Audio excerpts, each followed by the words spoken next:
experience? So I was internalizing that and having this sinking feeling that my organization's job creation efforts were like water into a bathtub that had a giant hole ripped in the bottom, and we were losing many, many jobs more than we were creating. And then Donald Trump won in 2016. You remember that night well, I'm sure. What were your reactions that night? Despair. Despair. Fear. Horror, fear. Someone saw it coming? Anger. Nausea. Yeah. Disbelief. I remember watching election day returns with my wife saying, oh my gosh, tens of millions of Americans just decided to take a bet on the narcissist reality TV star. This is a giant stop sign or red flag. This was not like, oh, business as usual. I mean, this was to me a red flag for civilization.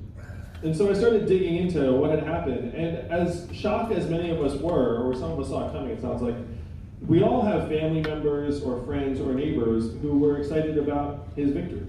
In part because they'd given up on government as responding to our needs and problems. They thought that we can't do any worse than we're doing now. So if you were to turn on cable news today, or really any day since 2016, why would you think that Donald Trump's our president? Hillary Clinton / emails. Russia. Unfulfilled promises. Facebook. Maybe the FBI. All mixed together into some strange cocktail. But I'm a numbers guy, and the numbers tell a very clear story as to why Donald Trump won. We automated away 4 million manufacturing jobs that were primarily in Michigan, Ohio, Pennsylvania, Wisconsin, Missouri, Iowa. If those states sound familiar, those are all the swing states that Donald Trump needed to win and did win. This happened in New Hampshire too, but it happened a bit earlier. It happened a couple decades ago where the northern mills and plants closed down. And I've been up there, and those areas have never recovered. When I was working as the CEO of Venture for America, I saw this in Michigan and Ohio. Those areas have not recovered either. We automated away those millions of jobs, and unfortunately what we did to those jobs, we're now doing to the most common jobs in our economy. How many of you have noticed stores closing around where you live in this part of New Hampshire? Are stores closing? Yes, they are. And why are they closing? Amazon, one word answer, right? Amazon soaking up $20 billion in value every single year. How much did Amazon pay in taxes last year? Zero. That is the math. 20 billion out, zero back. 30% of your stores and malls closed. Most common job in the entire country is retail clerk. Average retail clerk's a 39-year-old woman making between $9 and $10 an hour. When her store or mall closes, what's her next move? It's a rhetorical question. If you know, get back to me, because it's happening to hundreds of thousands of people around the country. How many of you have seen a self-serve kiosk in a McDonald's or a fast food restaurant? Food service, the third most common job in the US, and they're going to have a self-serve kiosk in every location of McDonald's in the next 2 years. And they're starting at the front of the house, they're moving to the back of the house. They're working on the robot burger flippers and fry cookers.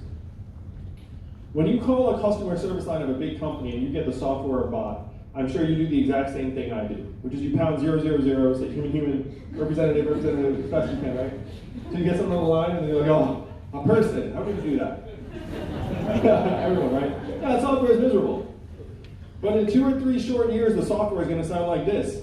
Hey Andrew, how's it going? What can I do for you?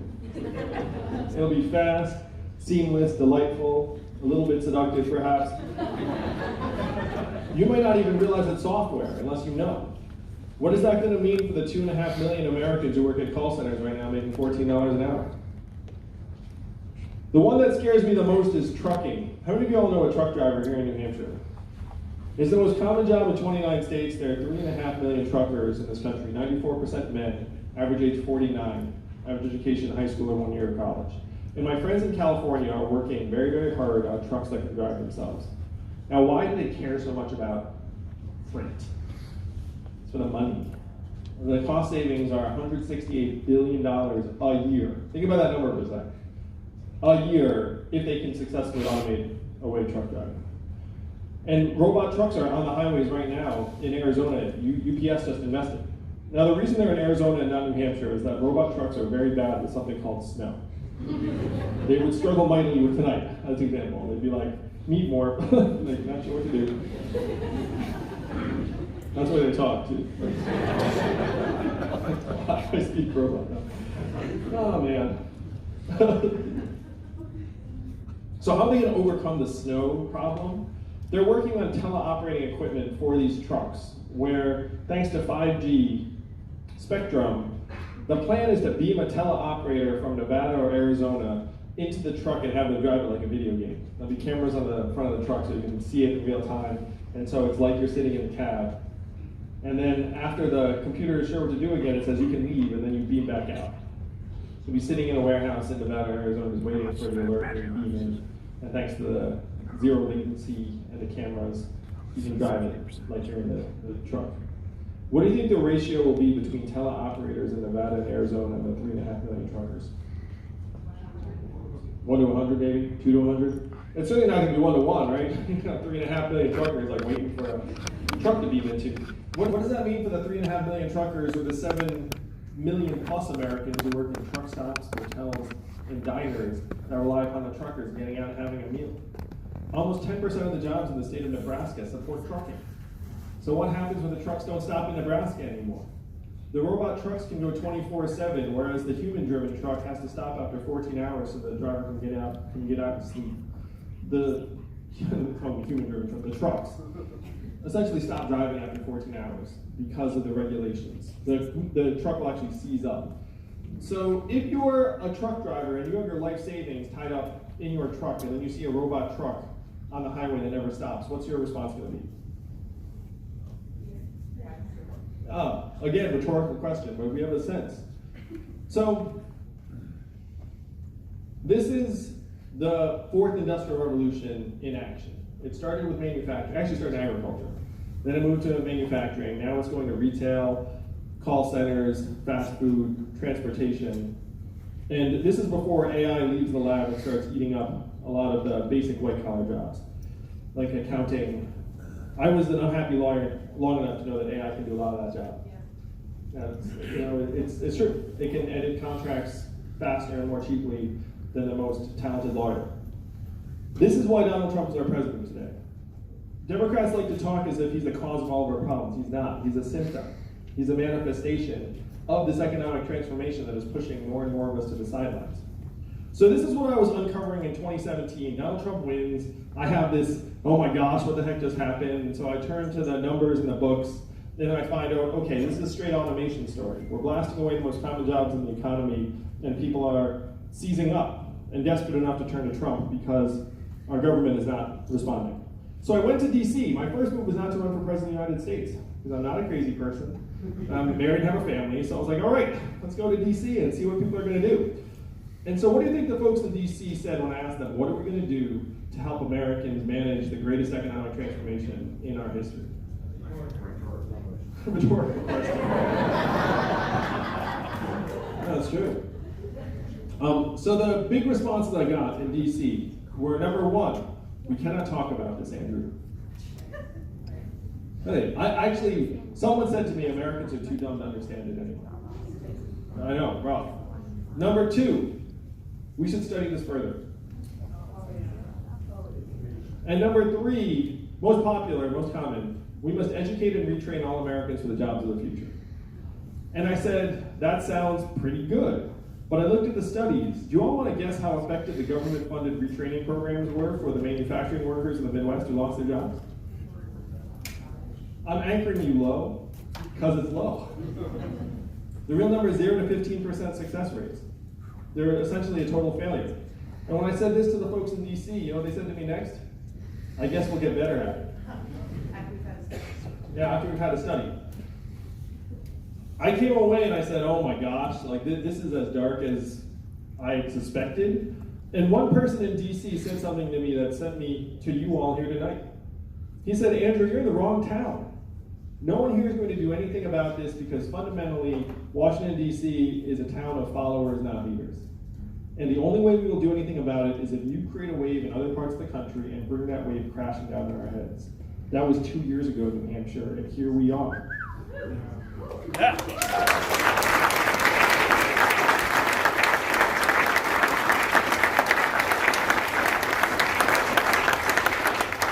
You may not know it, but you all are the wave. You are the people who are going to rewrite the rules of the 21st century economy to work for us, to work for the people, the families, the communities of this country. Now, New Hampshire is a magical place.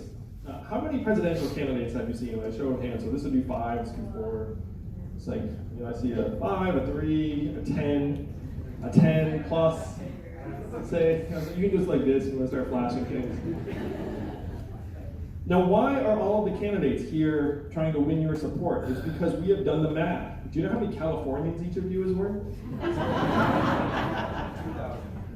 Approximately 1,000 Californians each. So how many of us are here in this room tonight? 600? That was a very Trumpian estimate. 600 people came out.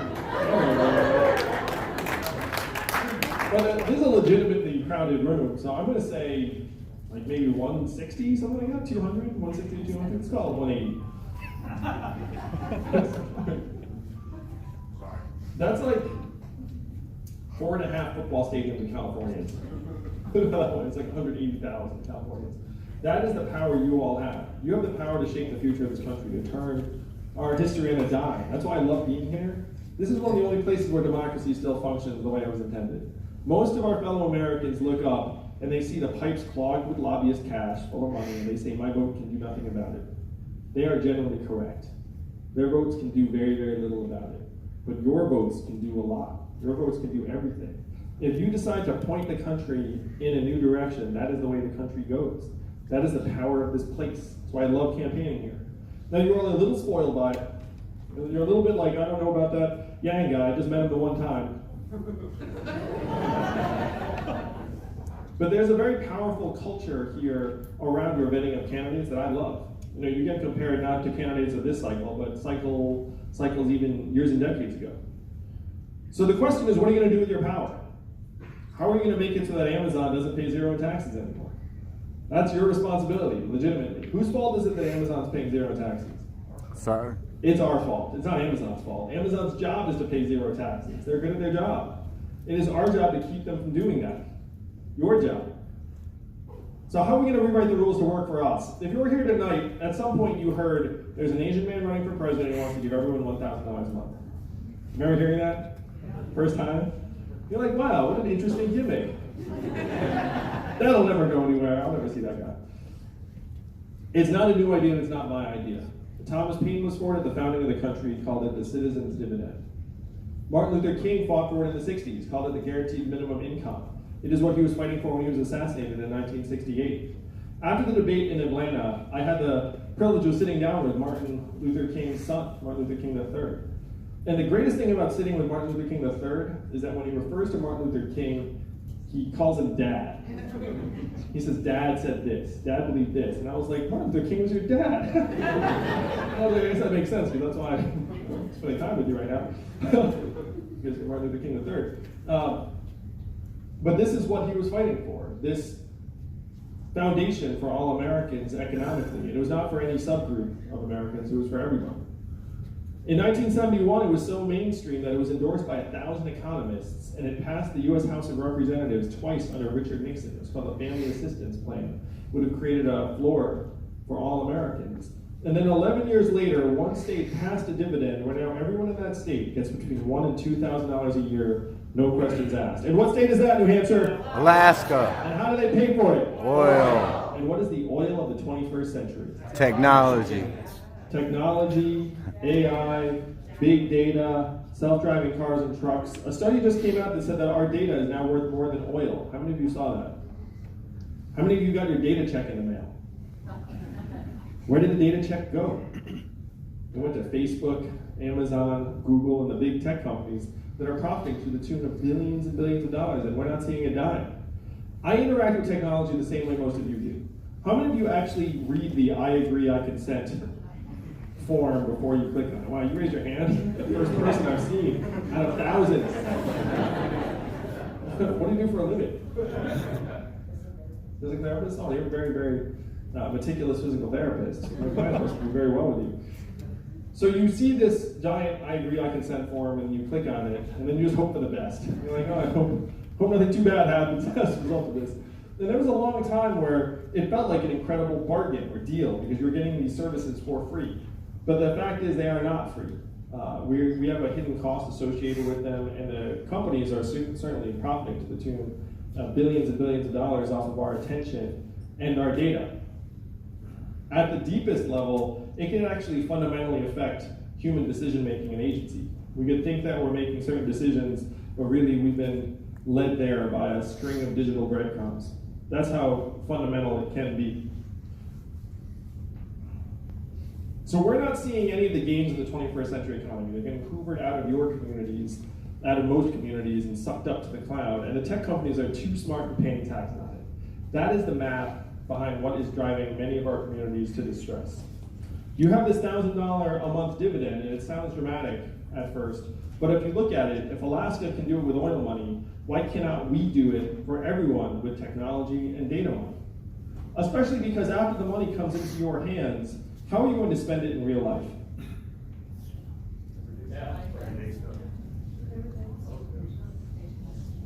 Education, car repairs, everyday stuff, daycare, occasional night out, Little League sign-ups, the stuff of life. How much of it would stay right here in New Hampshire? Not all of it. Some of it would float up to the cloud. You get your own Netflix password instead of sharing it all the time. Because you're like, I'm sick of getting blocked when everyone else is using it. But most of it would stay right here in the state, right? It would go to car repairs you've been putting off, and daycare, and all the things that make the world go around. This is the trickle-up economy, New Hampshire, from our people, our families, and our communities up. And this would work. This would give rural areas a real path forward. This will help rejuvenate Main Street businesses and community organizations that are getting depleted. And the big guys actually win from this too. Now, are the big corporations going to have more business if we're all getting an additional $1,000 a month? Sure. It's one reason why Jamie Dimon, the CEO of JP Chase, actually came out for a plan much like this one. He said, we should declare a national emergency because our economy is not working for most Americans anymore, and we should have a negative income tax, which is essentially an income floor. This is the CEO of JP Chase, Jamie Dimon. So what I'm championing is not a new idea, it's not my idea, and what seems dramatic at first actually becomes necessary and inevitable the more you look at it. This is how we make the economy work for us in the 21st century. And it's not going to be up to you all to rewrite the rules and create a new way forward. Because the rest of the country is just looking up, everyone's just going about their day-to-day lives. That's the power in this room. Now we have three big economic measurements that we're using to figure out how we're doing as a country. What are they? GDP, unemployment rate, and what's the third? Inflation. Stock market prices, right? If like those three things are good, then things must be good. Yeah, you're shaking your head no. This is not the way it is. So corporate profits are at record highs in the United States. What else are record highs? Stress, anxiety, income inequality, drug abuse and overdoses, suicides, mental illness. It has gotten so bad that our life expectancy has declined for the last 3 years in a row. Do y'all know the last time America's life expectancy declined for 3 years in a row? The Spanish flu global pandemic of 1918. You have to go back 100 years to find another time when life expectancy in America declined for 3 years in a row. It is highly unusual for life expectancy in a developed country to decline ever. It ordinarily just goes up and up and up. But ours has declined for 3 years in a row because suicides and drug overdoses have each overtaken vehicle deaths as cause of death for the first time in American history. So I'm going to ask you all, if corporate profits and GDP are at record highs and your life expectancy is declining, which one do you listen to? How many of you have run a business or organization? Imagine if your business or organization was using the wrong measurements. How would your organization do over time? Pretty terribly. That is what's going on in the United States of America right now. GDP is a measurement that we invented 100 years ago. And even the inventor said we should never use this as a measurement of national well-being because it'd be terrible for that. And here we are 100 years later following it off a cliff. Robot trucks will be tremendous for GDP. They'll be very, very bad for many American communities. Stock market prices, the bottom 80% of Americans own 8% of stock market wealth in the US. The bottom 50% own essentially zero. So you're trumpeting a measurement that corresponds to the fortunes of the top 20% of your society. And headline unemployment, it doesn't include people who are doing multiple jobs to make ends meet. It doesn't include the fact that 94% of new jobs in this country are temp, gig, or contract jobs that don't have benefits. It doesn't include the fact that 40% of recent college graduates are doing a job that does not require a degree. So young people here, if you think it's just you, it is not just you. We have loaded you up with debt and then set you into a job market that is underemploying almost half of you. And then somehow it's your fault. If I was a young person, I would be very, very angry. We have to rewrite the rules to work for you in particular. So the question is, how do you rewrite the rules? Now, it's actually not as hard as you might think, because the Bureau of Economic Analysis controls the measurements. And you know who's in charge of the Bureau of Economic Analysis? The President of the United States. So as your president, I'm going to go and I'm going to ask you all, if we're being led in the wrong direction by these three big measurements, how would you measure how we're doing if you had the ability to just change it? Quality of life index. That would be great. This man sounds like an economics, an economist, a major. Happiness index. How about mental health and freedom from substance abuse, which is very close to happiness index? How about clean air and clean water? How about the proportion of Americans who will be able to retire with dignity? How about childhood success rates? You're not going to believe it. We have numbers for all these things, and we can actually use them as the new measurements for the economy. And it will be my pleasure, my privilege as your president, to actually revise GDP to a new scorecard that includes the real measurements. And after you have the real measurements, then you can see how we're doing. Because if you look at the real measurements, you see we're in a health recession, we're in a mental health recession, we're in an environmental catastrophe. After you start internalizing the cost of what's happening, you see the real problems on the ground, and then you can start to move society forward. One example I use from my own family, my wife is at home with our two boys right now, one of whom is autistic. How much is her work valued at in our economic measurements? Zero, and we know that's nonsense. We know that she's doing the most important and challenging work of anyone in our society. I was off the road with my family, with my kids, taking care of them for a couple of days. And you know what I said after a couple of days? Get me back to something easier like running for president. Man, I love my kids, but it's a lot of work, and parents here know this. So these are some of the ways that we can fundamentally start to rewrite the rules so that they start working for us. This is your challenge, this is your obligation. Donald Trump is our president today in part because he got some of the problems right. He said he was going to make America great again. What did Hillary Clinton say in response? It's already great. America's already great. Remember that? It's 2016 again. That was not the right response. We have to acknowledge the reality of the problems and then offer real solutions that will help move our country forward. What were Donald Trump's solutions? He said we're going to build a wall, we're going to turn the clock back, we're going to bring the old jobs back. You all know that we have to do the opposite of these things. We have to turn the clock forward. We have to accelerate our economy and society as quickly as possible. We have to evolve in the way we think about ourselves and our work and our value. And I'm the ideal candidate for this job because the opposite of Donald Trump is an Asian man who likes math.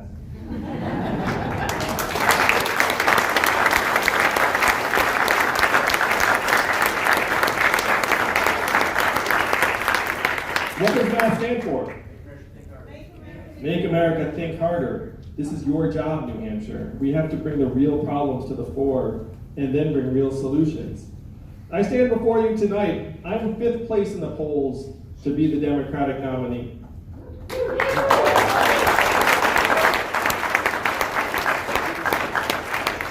We raised $10 million last quarter in increments of only $30 each, so my fans are almost as cheap as Bernie's. I'm going to share a Bernie story with you all. I was so touched when he told the journalist that he liked me, because I wasn't sure. I've been around him a bunch, but you can't really tell Bernie. And so at the last debate in Atlanta, I went to him and I said, Bernie, thank you for saying you liked me to the journalist. And then he put his arm around me and he said, of course I like you, Andrew. You're bringing a lot of good ideas to the table. That was my terrible Bernie impression. And then I felt like I'd been knighted by my uncle. Like America's uncle. So like Bernie, this is an entirely grassroots, people-funded campaign. Zero corporate PAC money, average donation is only $30 each. This is purely us fixing our own problems. I don't know anyone anything except to try and do the right thing by the American people. So that involves tackling a lot of what's gone wrong, because right now in the United States of America, everything revolves around the almighty dollar. That's the tough, sad truth of it.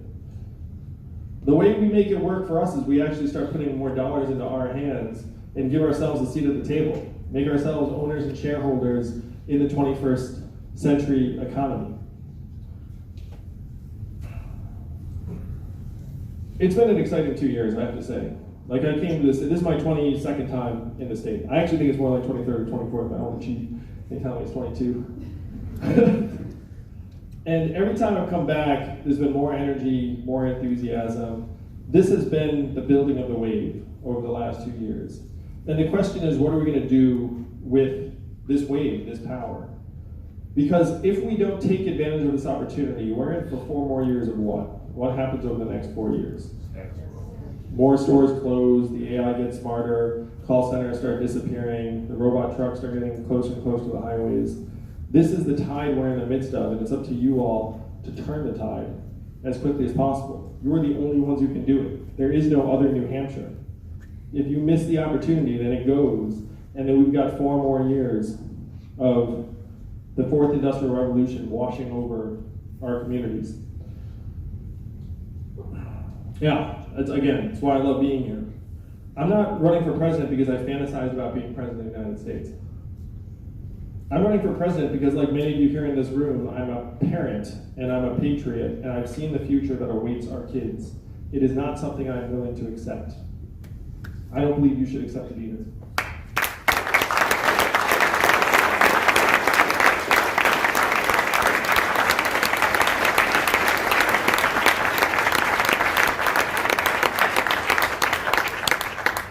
So this is the opportunity. We have to take it. If we don't take it, it's going to be lost to us for quite some time. You saw it start with the factories up north. Now it's on the main streets. Soon it will be in your workplaces, in your restaurants, and on your highways. And this is our chance to make a stand, to say we're going to make it so that this economy works for us, that we are not bystanders to these changes in our society. We can actually take control of them. But it's going to be up to us to actually get up there and start rewriting the rules. Because right now, we're confusing economic value and human value, and it's destroying us. What do I mean by that? What I'm saying is, right now, we're valuing each person by what the market says they're worth. If the market says you're worth 0, then now you are worthless. That's why you end up in situations where you actually say, we should try and turn coal miners into coders. Because if you don't have any economic value, then we have to try and move heaven and earth to make you have economic value, even if that makes no sense at all.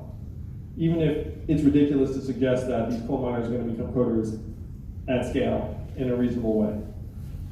That's the challenge we're in the midst of. What we did to the coal miners, we're going to do, and one of the things I say is it doesn't matter if the trucker is hardworking and conscientious or not hardworking and conscientious, the robot truck's going to be better than both of them. It doesn't matter if a radiologist has been studying very diligently. The AI can see shades of gray on a radiology film that the human eye cannot, and it can reference millions of data points more than any human doctor.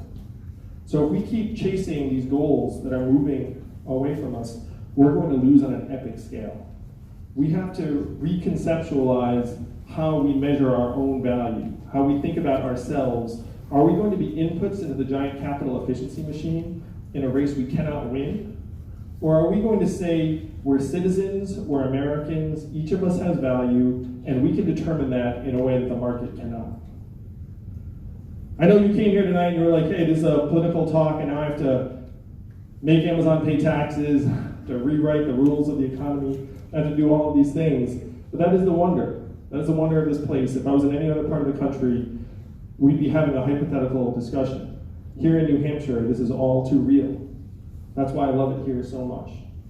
So I'm excited to take some questions from each of you, but it's going to be up to you to make history in 2020, and I know you will do just that. Thank you all so much.